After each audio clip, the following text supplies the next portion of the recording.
Hi everyone, this is Heather from the Dorchester Road Regional Library, and I'm here to welcome you back to our International Games Week series. So today we're going to be talking about dice games. Now there are some advantages to playing dice games, the first of which is that they do tend to be a little less expensive.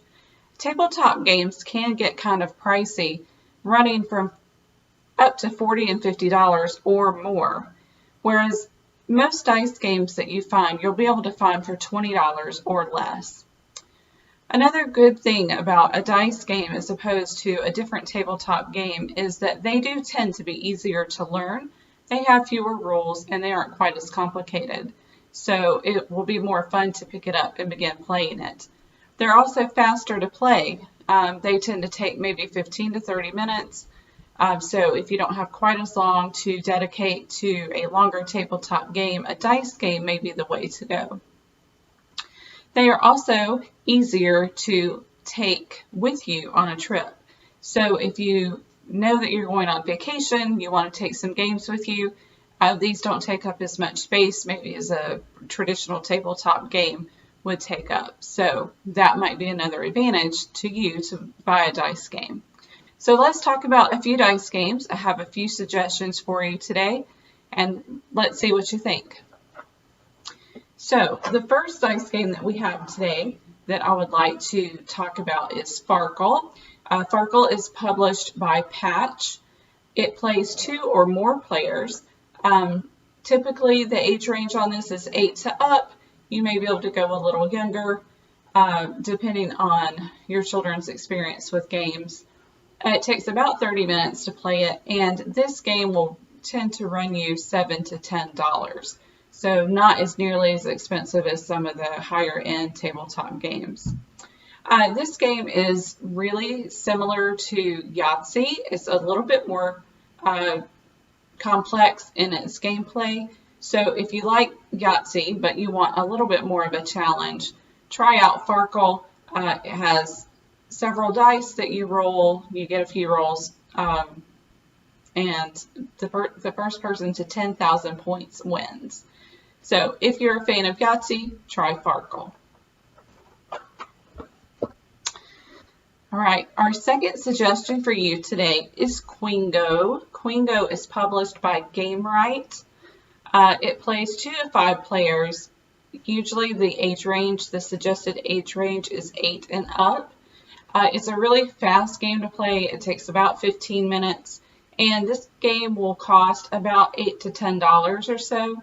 Please remember that game prices are subject to change.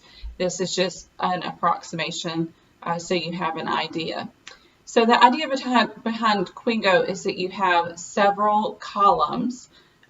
Each is a different color and object. And you are trying to fill in all of the boxes in the column, in one of your columns first, in order to win. The thing is, you have to put the numbers in ascending order.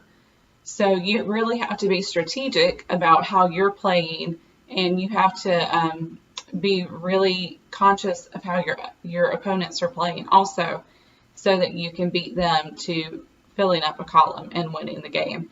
This one's really fun. It's really simple to learn and to play, but the strategy is really fun behind it. So this is a great choice if you want an easy game that does not take up a lot of space.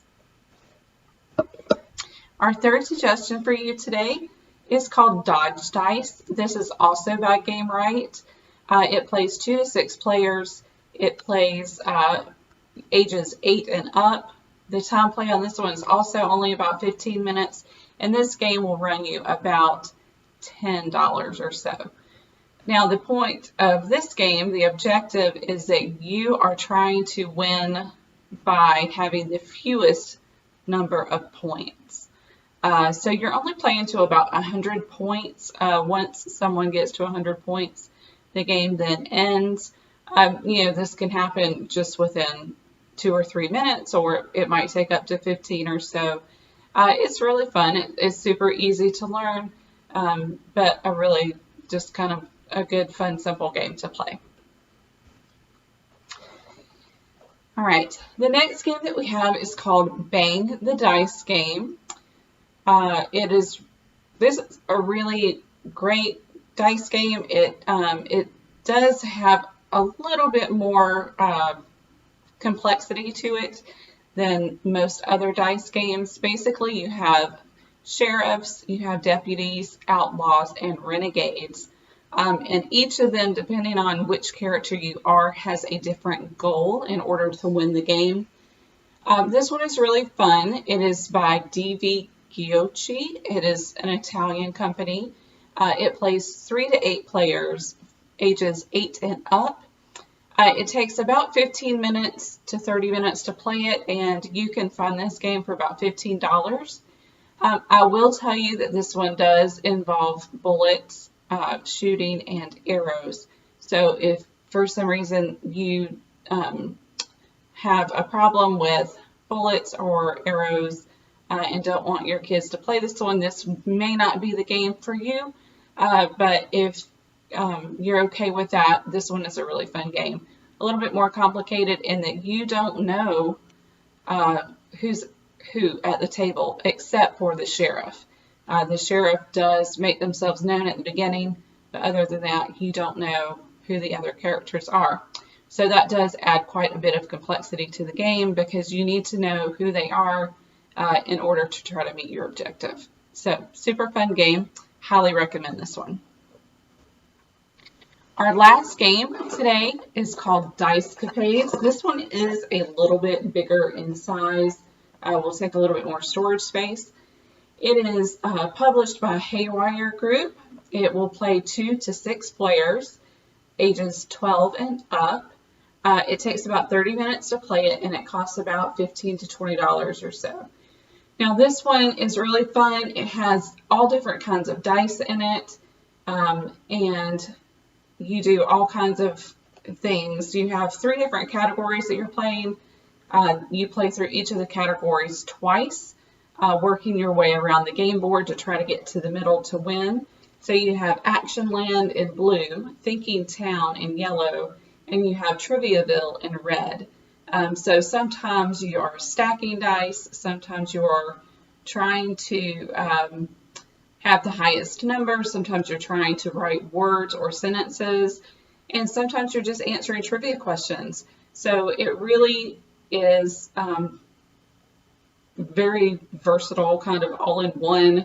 You get to do all kinds of things during the course of the game, and it has all kinds of dice in it, which are super fun to play with.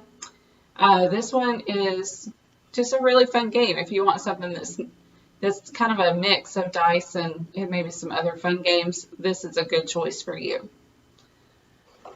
So I hope that you have enjoyed these suggestions for dice games. These are also really good. Not only are they easier to play, but if you're playing games for a long stretch of time, these games tend to be a little faster, and so they're great to kind of put in between longer games in order to give your brain a little bit of a break.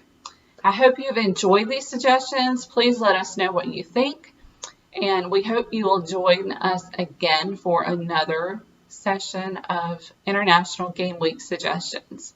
Thanks, everyone. Have a good day.